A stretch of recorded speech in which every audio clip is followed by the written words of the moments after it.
რა განვითარება ექნება თქვენს ურთიერთობას? ნახოთ.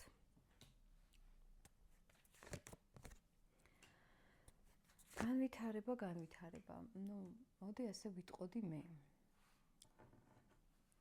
ეტაპობრივად იქნება განვითარება. არ ღირს ამ ურთიერთობაზე დარდი, არ ღირს არც თქვენი მხრიდან შანსების მიცემა, მორგება ურთიერთობაში.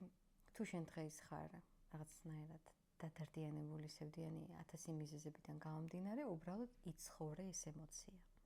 დანარჩენი მისი დალაგდება. განვითარება მაინც ექნება ამ ურთიერთობას, შეიძლება ეს პირველ ეტაპზე იყოს ერთ წელზე წასული, მაგრამ სადაც სიყვარულია, იქ ყველაფერი მაინც კარგად იქნება. ამიტომ სიყვარული შესაძლებელია რომ იყოს ამ ურთიერთობაში, უფრო მეტად და მეტად დაფასებული და გააზრებული იყოს მისი მხრიდან ნაბიჯები. ამიტომ თქვენ არ მიიღოთ მონაწილეობა არაფერში. გაიარეთ თქვენი ეტაპი თქვენთვის, არავინ არ შეაწუხოთ ამით და როცა გათავისუფლდება ეს პიროვნება თქვენი ენერგიებიდან, საერთოდ ფიქრობ, რომ აი როგორ უნდა მოიქცეს ადამიანმა ეს მოლოდინი, რომ გაქვს იბოჭება და რაღაცნაირად ენერგიულად ბლოკავს, რაც უფრო ძალიან გინდა და ელოდები, არ ხდება. ამიტომ შენი სევდა იცხოვრე დამოუკიდებლად, არავინ არ შეაწუხო და ეს ადამიანი გათავისუფლდება და მისით მიხვდება ყველაფერს.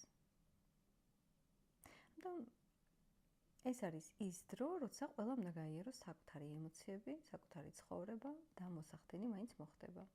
შენი ადამიანი მაინც შენთან მოვა. ეს ადამიანი მაინც შენსკენ მოდის და მოისწრაფის ემოციებით, გრძნობებით და სიახლეებით. თუმცა მე მაინც ხუთიანი ხმალი არ მომწონს, არ მინდოდა ახლა ეს აქ დამედო, მაგრამ მაინც ეს არის მინიშნება, არ დაგავიწყდეს არაფერი, რაც იყო. და ნუ გექნება მაინც იმის მოლოდინი, რომ ადამიანი ბოლომდე შეიცვლება. მოლოდინები მაინც უნდა მქონდეს და გახსოვდეს, რა გეწყინა, რა გეტკინა და როგორია.